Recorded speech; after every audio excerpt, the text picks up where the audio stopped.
내가 마신 물이 내 몸을 망친다. 아직도 하루 물 2리터를 고집하십니까?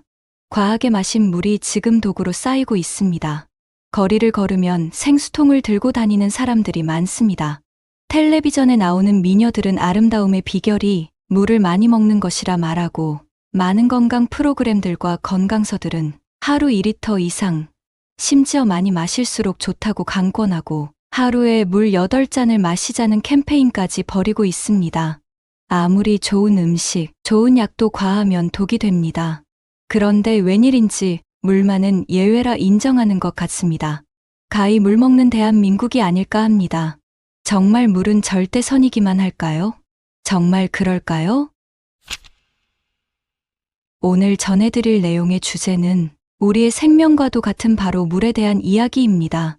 소개드릴 책은 물만 끊어도 병이 낫는다. 만병의 근원 수독을 없애는 100세 건강법입니다. 이 책의 저자인 수독 전문 한의사 최용선 원장은 오랜 임상 경험을 통해 관절에 물이 차는 관절염은 특히 수독과 관련이 깊다고 합니다. 우리나라 국민들은 현재 수분이 부족한 상태가 아니라 과잉된 상태임을 확인할 수 있습니다. 수독은 우리 몸 어디든 생길 수 있고 수독이 생기는 부위에 따라 다양한 증상을 야기하지만 그동안 아무도 수독에 주목하지 않았던 것이 사실입니다.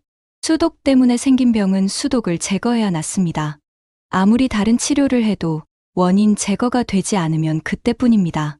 과하게 섭취한 수분이 몸속의 독으로 쌓여 우리를 괴롭히는 다양한 질환의 원인이 된다고 역설하고 있습니다. 독자의 입장에서는 내 몸에도 수독이 있는지, 있다면 어디에 있는지가 가장 궁금할 것입니다. 책 속엔 수독 자가 진단법이 실려 있어 간단히 체크해 볼 수 있습니다. 또 일상생활 속에서 수독을 예방하는 방법도 알려줍니다. 수독이 쌓인 사람들에게 좋은 운동은 무엇이고, 좋은 음식과 차는 무엇인지와 만드는 방법까지 수독 진단법부터 수독을 예방하고 제거하는 운동과 음식 처방을 공개합니다. 이 책 한 권으로 수독에 대한 모든 걱정을 날려버릴 수 있습니다. 여러 여건상 책의 일부밖에는 전달해드리지 못하고 삶을 바꾸는 지혜의 견해가 들어간 정보이니만큼 오롯이 저자의 뜻을 이해하시려면 해당 도서를 읽어보시는 것을 추천드립니다. 오늘 영상으로 많은 사람들이 하루 2리터라는 맹신에서 벗어나 자신의 몸을 스스로 망치지 않고 더 건강하고 활기차게 살 수 있게 되기를 바라며 끝까지 함께 하셔서 좋은 정보 얻어가셨으면 좋겠습니다. 탄수화물, 단백질, 지방, 비타민, 무기질과 더불어 물도 우리 몸에 꼭 필요한 영양소이다. 모든 영양소는 너무 많지도 너무 부족하지도 않은 딱 적절한 양을 섭취했을 때 가장 좋다. 너무 과하거나 부족하면 어떤 형태로는 건강에 부담을 준다. 물도 마찬가지다. 물은 우리 몸의 윤활유 같은 존재다. 오장육부가 촉촉한 상태를 유지하며 제 기능을 다할 수 있게 돕고 신진대사를 돕는 각종 물질들을 만들고 혈액을 구성하는 주요 성분이기도 하다. 그래서 물이 부족하면 우리 몸 여기저기서 불균형이 생기고 최악의 경우 생명이 위태로울 수도 있다. 하지만 물이 과해 생기는 부작용도 만만치 않다. 어떤 사람들은 다른 영양소와는 달리 물은 열량이 없고 다른 성분이 포함되어 있지 않으므로 많이 마셔도 몸에 쌓이지 않는다고 말한다. 쓰고 남은 물은 다 몸 밖으로 배출되기 때문에 안심하고 많이 마셔도 된다는 것이다. 그렇지 않다. 물도 다른 영양소처럼 너무 많이 마시면 몸에 축적이 된다.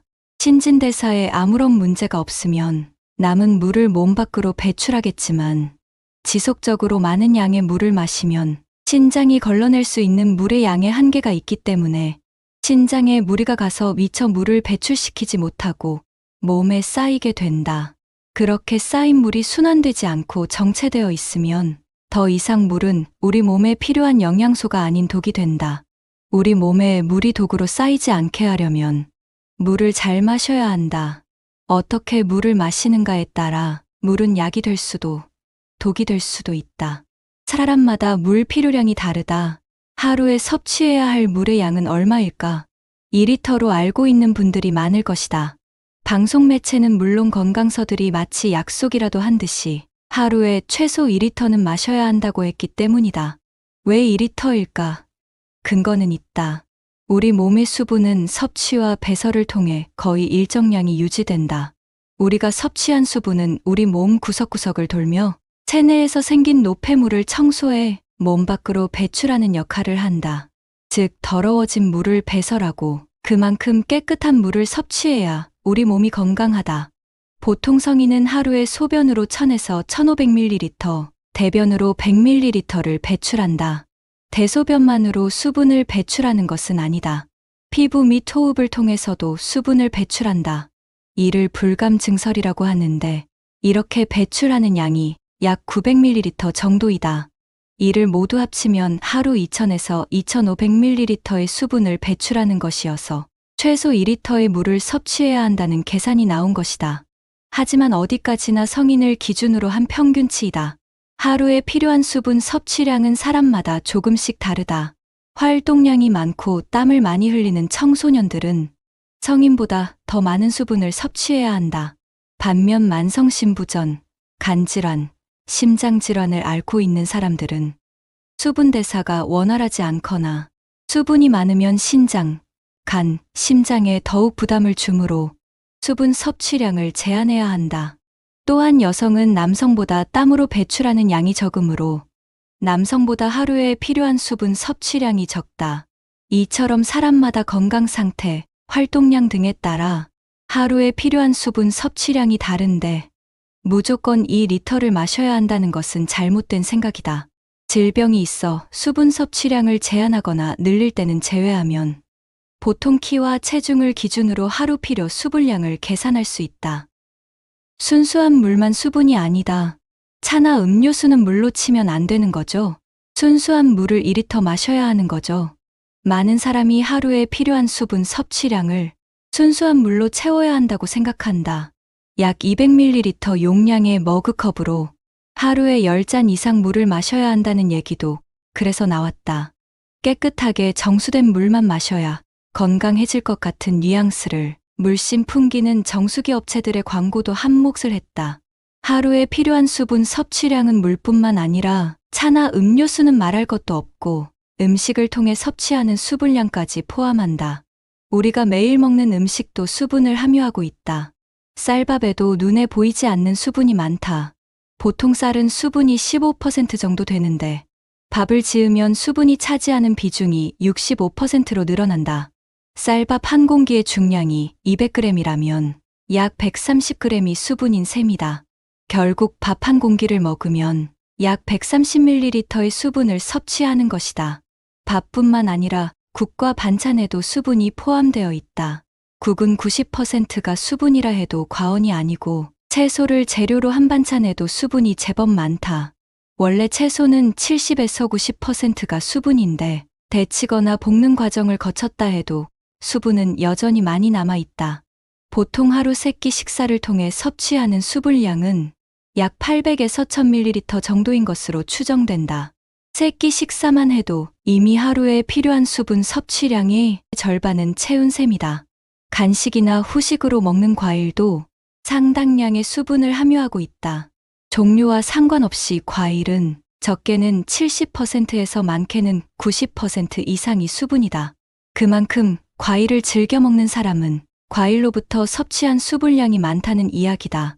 이렇게 순수한 물 외에 음식, 과일, 차나 음료수 등으로부터 섭취한 수분까지 모두 합하면 실제로 물을 마셔 보충해야 할 수분은 대폭 줄어든다. 아무리 넉넉하게 잡아도 1에서 1.5리터 수준이다. 그런데 순수하게 물로만 보충하려 들면 수분을 과잉 섭취해 불필요하게 남아 돌아가는 수분이 많아져 수독이 쌓일 수밖에 없다. 갈증이 날 때만 마셔라. 하루에 2리터의 물을 마셔야 한다는 이야기가 정설처럼 돌면서 의식적으로 물을 마시려고 노력하는 사람들이 많다. 시도해 본 사람은 알겠지만 순수한 물을 하루에 2리터씩 마시기란 쉽지 않다. 머그컵으로 10잔은 마셔야 2리터를 채울 수 있다. 습관처럼 시도 때도 없이 물을 마시지 않으면 그 많은 양의 물을 채우기가 어렵다. 굳이 의식적으로 노력하지 않아도 우리 몸은 수분이 부족해 보충할 필요가 있으면 신호를 보낸다. 신호는 주로 갈증의 형태로 나타나는데 갈증이 날 때만 물을 마셔도 충분하다. 갈증이 나지 않는데도 습관적으로 물을 마시면 필요 이상으로 많은 물을 섭취하게 되고 미처 몸에서 처리되지 못한 물은 수독으로 쌓이기 쉽다. 다만 한 가지 주의해야 할 것이 있다. 습관적으로 물을 마시던 사람은 평소 마시던 만큼 물을 마시지 않으면 이미 몸에 물이 충분한데도 갈증을 느낀다. 이런 갈증과 진짜 갈증을 구분할 필요가 있다. 습관적인 갈증일 경우 물을 마시지 않아도 괜찮다. 그 순간 넘어가면 갈증을 잊을 수 있다. 하지만 진짜 갈증은 물을 참으면 더 갈증을 느껴 견디기 어렵다. 입이 마른 것과 갈증도 구분해야 한다. 입이 마른 것과 갈증은 다르다. 말을 많이 하면 입이 마르다. 말을 하는 동안 입 안에 공기가 들어가 건조해지기 때문이다. 입을 벌리고 자는 사람들도 아침에 일어나면 입이 말라 물부터 들이키는 경우가 많다. 이 또한 말을 많이 했을 때와 마찬가지로 입을 벌리고 있는 동안 수분이 날아가 건조해져서 그렇다. 입이 마를 때는 정말 몸에서 물을 보충하라는 신호가 아니어서 입만 적셔도 충분하다. 그런데 갈증인 줄 알고 물을 많이 마시면 수독으로 쌓일 수 있다. 물뿐만 아니라 차나 음료수를 습관적으로 마시는 습관도 좋지 않다. 특히 여성들 중에는 습관적으로 차를 즐겨 마시는 분들이 많은데 조심할 필요가 있다. 여성들은 남성들에 비해 하루에 섭취해야 할 수분량이 적은데 땀으로 배출하는 수분량 또한 적기 때문에 수분을 덜 섭취해야 한다. 남성들보다 여성들에게 수독이 많은 것도 이런 이유 때문이다. 사람들은 물에 대해 거의 종교적 신념을 갖고 있다.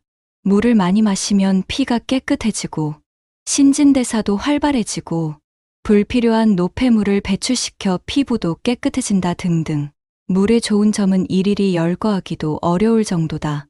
마치 약속이라도 한 듯 의사와 전문가들이 나와 물의 중요성을 이야기하며 물을 가능하면 많이 마시는 것이 좋다고 이야기하니 일반인들이 이를 철석같이 믿고 따르는 것은 당연하다. 하지만 무엇이든 과하면 탈이 나는 법이다.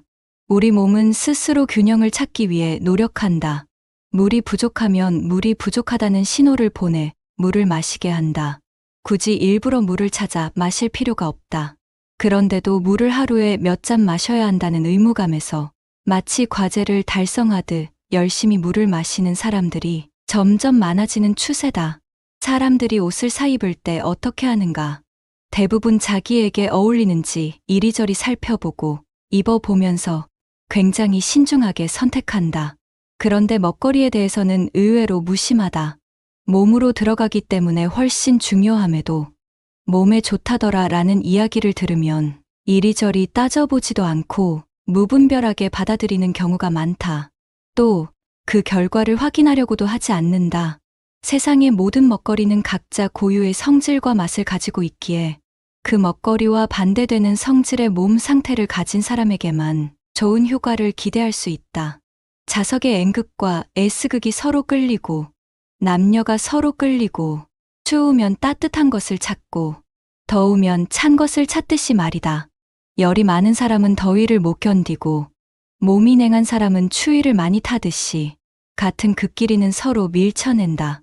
그래서 내 몸속과 비슷한 성질의 먹거리가 몸에 들어오면 당연히 거부하게 된다. 그 중에서도 내 몸이 엄청난 거부감을 표하는 것이 있으니 바로 독이다. 강한 독은 오히려 문제가 없다. 독성이 강한 만큼 모두 다 조심하기 때문이다. 반면 약한 독은 누군가에게는 오히려 굉장히 좋은 약이 되기도 하므로 모두에게 다 좋다고 착각하게 되어 더 위험하다. 나는 비위가 아주 강한 편은 아니어서 비리거나 기름진 음식에는 고춧가루를 타 먹는다. 이때는 고춧가루가 아주 훌륭한 약이 된다. 하지만 나는 심장과 소장의 온도가 높은 편이어서 너무 매운 음식은 독으로 작용한다.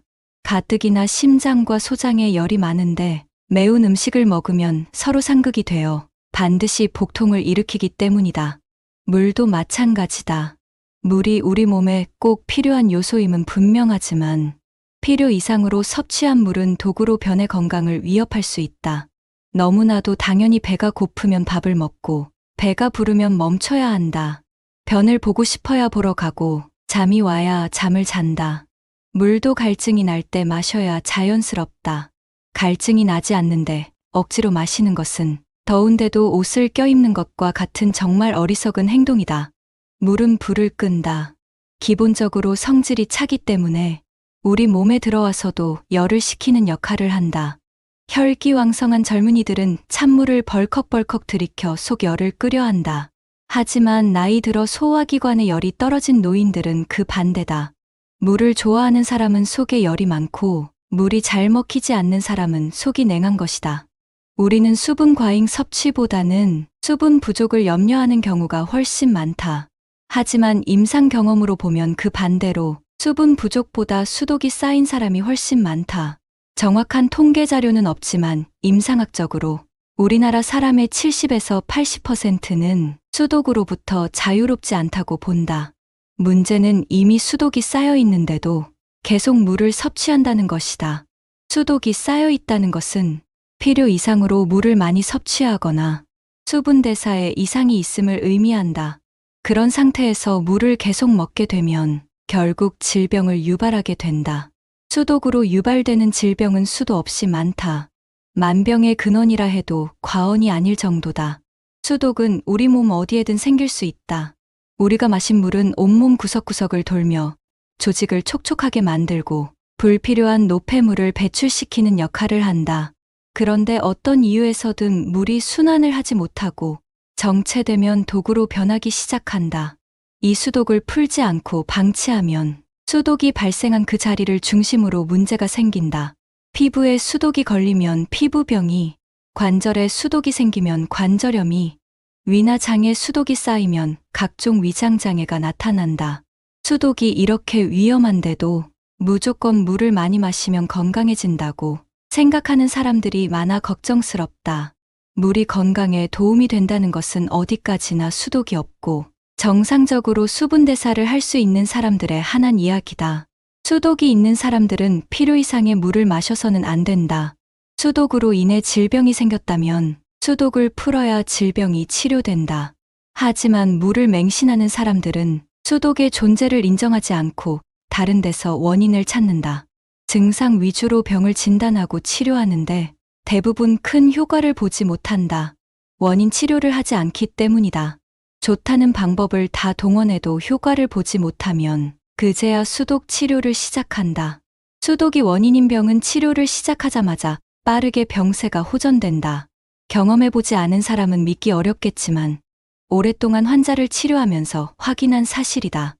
지금부터라도 물의 양면성을 제대로 이해할 필요가 있다. 적절한 수분 섭취는 건강에 이롭지만 과하게 섭취한 물은 독이 될 수 있다. 또한 사람마다 필요로 하는 수분 섭취량이 다르므로 자신의 몸 상태를 정확하게 알고 적절한 수분 섭취를 하는 것이 중요하다. 지금까지 물이 무조건 좋다고 생각했던 분들은 무척 혼란스러울 것이다. 전 원래 물을 잘 마시지 않는 사람인데 요샌 일부러 열심히 마셔요. 하루 최소한 2리터는 마셔야 한다면서요? 물을 충분히 마셔야 건강에 좋다는 말이 돌면서 일부러 물을 많이 마시려고 노력하는 사람들이 부쩍 늘었다.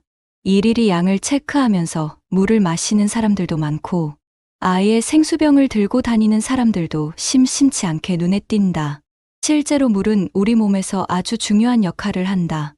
음식물을 섭취했을 때 위와 장에서 영양소를 흡수하는데도 물이 필요하고 이렇게 흡수한 영양소를 온몸 구석구석에 전달하는 역할도 물이 한다. 또한 우리 몸의 대사를 도와주는 각종 물질도 물이 없으면 잘 만들지 못하고 이를 필요한 곳에 전달하지도 못한다. 그뿐만이 아니다. 우리 몸에 독이 되는 불필요한 물질을 몸 밖으로 배출할 때도 물이 없어서는 안 된다. 인체의 열을 흡수해 땀으로 배출함으로써 체온을 조절하는 것도 빼놓을 수 없는 물의 기능이다. 하지만 무엇이든 지나치면 탈이 나는 법이다. 우리 몸에 물이 부족하면 건강을 해칠 수 있지만 이미 충분한데 자꾸 물을 더 마시면 필요 이상으로 물이 많아져 오히려 해가 될 수 있다. 우리 몸을 살려야 할 물이 제 기능을 하지 못하고 우리 몸을 병들게 하는 도구로 변질되는 것이다. 그럼에도 내 몸의 상태는 생각지 않고 무조건 물을 많이 마시려고 애쓰는 사람들을 보면 참으로 안타깝다. 지금부터라도 물을 제대로 알고 마셔야 한다. 왜 물이 독이 될 수 있는지를 이해하고 몸에 좋은 물과 몸에 나쁜 물이 어떻게 다른지만 알아도 건강을 위해 마신 물이 독이 되는 어처구니 없는 일을 막을 수 있다. 우리 몸을 구성하는 가장 많은 물질은 물이다. 사람마다 개인차가 있지만 적게는 체중의 45에서 75%를 물이 차지한다. 일반적으로 근육이 많을수록 체중에서 물이 차지하는 비율이 낮다. 상대적으로 근육량이 적은 아이들이나 노인들이 몸에서 물이 차지하는 비율이 높다. 물은 머리부터 발끝까지 없는 곳이 없다. 하지만 조직별로 수분 함유량을 살펴보면 신장, 심장, 폐, 비장, 근육의 순으로 수분 함유량이 높고 지방 조직이나 뼈는 수분 함유량이 낮다. 우리 몸 필요한 곳에 필요한 만큼 있는 물은 좋은 물이다. 한의학에서는 우리 몸에 좋은 물을 진액이라 부른다. 진액은 인체 내부에 존재하는 모든 수분을 통칭한다. 우리 몸이 생명을 유지하고 기능을 하기 위해서는 기와 혈이 잘 순환되고 각종 대사활동이 원활해야 한다. 이처럼 진액은 우리 몸이 정상적으로 기능하는 데 없어서는 안 될 좋은 물이다. 진액이 부족하면 여러 가지 문제가 발생할 수 있다. 피부에 진액이 부족하면 피부가 탄력을 잃고 푸석푸석해지기 쉽다. 관절에 진액이 부족하면 관절을 굽히고 펴는 것이 힘들어지고 눈에 진액이 부족하면 눈이 건조하고 시력이 떨어질 수 있고 코와 입에 진액이 부족하면 순환기가 건조해 호흡이 불편해지고 입이 말라 각종 세균이 구강 내에 쉽게 번식할 수 있는 위험이 커진다. 진액이 부족한 것도 문제지만 필요 이상으로 너무 많아도 문제다. 인체에 존재하는 진액은 혈액이나 림프액처럼 우리 몸에 유익한 액체이지만 진액이 되지 못한 불필요한 체액은 몸 밖으로 배출되어야 정상이다. 그런데 불필요한 체액이 몸 밖으로 배출되지 못하고 체내에 남아있으면 독이 되어 우리 몸을 병들게 할 수 있다. 한의학에서는 이를 담음이라 한다. 담음은 단순한 물찌꺼기나 노폐물이 아닌 만병의 원인이라 해도 과언이 아니므로 개인적으로는 담음보다는 수독이 더 적절한 표현이라 생각한다. 이미 수독으로 고생하는 분들이 많다. 진료를 하다 보면 수독이 쌓여 있는데도 몸에 좋은 줄 알고 물을 많이 마셔 건강을 더 해치는 분들을 많이 본다. 이런 분들은 대부분 물을 적게 마시고 몸에서 남아도는 물을 적절히 이용하거나 빼주기만 해도 상태가 호전된다. 물론 오랫동안 수독을 방치해 수독이 굳어진 상태라면 전문적인 해독 치료가 필요하지만 더 이상 불필요한 물을 과잉 섭취하지 않는 것만으로도 수독으로 인한 병은 좋아질 수 있다. 어떻게 물은 독이 될까? 필요 이상으로 물을 많이 마셨다고 그 물이 바로 독이 되는 것은 아니다. 원래 우리 몸은 스스로 수분을 조절할 수 있는 능력을 갖고 있다. 몸에 물이 부족하면 어떤 형태로든 신호를 보내 물을 섭취하도록 하고 불필요한 물이 많으면 소변이나 땀 등으로 배출한다. 하지만 지속적으로 물을 과잉 섭취하면 우리 몸 특히 신장에 과부하가 걸려 쓰고 남은 물을 제대로 배출하지 못할 수 있다. 몸 밖으로 나오지 못하고 몸속에 정체되어 있다 보면 서서히 독으로 변한다. 흐르지 못하고 고여있는 물이 썩는 것과 같은 이치다. 처음에는 수독이 쌓인 부위에 기능이 떨어지는 것으로 증상이 나타나지만 나중에는 조직이 허물어지면서 상처가 나거나 물혹이나 각종 종양이 생기기도 하고 그 주위에 피가 몰려오지 않아 온도가 떨어지고 심지어는 암세포도 생긴다. 내가 치료한 암 환자들을 통해서 암이 있는 부위에 상당한 양의 담음이 있다는 것을 확인했다. 꼭 물을 많이 섭취하지 않아도 수독이 생길 수 있다. 수분 대사 기능에 문제가 있는 경우다. 수분 대사의 가장 중요한 장기는 신장이다. 신장이 제 기능을 못하거나 기혈순환 장애로 진액순환이 잘 되지 않으면 수분 대사에 문제가 생긴다. 이런 상태에서는 물을 적게 마셔도 배출이 잘 되지 않기 때문에 수분이 정체돼 수독으로 변하기 쉽다. 수독은 방치하면 할수록 독성이 강해진다. 우리 몸속 특정 부위에 물이 정체되어 있으면 주변에서 생성된 노폐물이 그쪽으로 흘러들어온다. 노폐물이 많아질수록 정체되어 있는 물은 걸쭉해지고 부패되는 속도도 빨라진다. 그만큼 정체되어 썩은 물에서 나오는 독소도 많아질 수밖에 없다. 일단 몸속에 수독이 쌓이기 시작하면 우리 몸은 더 수독이 생기기 쉬운 환경으로 변한다. 수독이 쌓인 부분은 기혈순환이 잘 안 돼 물이 정체되기가 더 쉽다. 수분 대사 기능도 더 떨어져 물을 적게 마셔도 수분이 정체돼 수독이 또 쌓이는 악순환이 반복될 수 있다. 이처럼 수독이 생기는 과정은 복합적이다.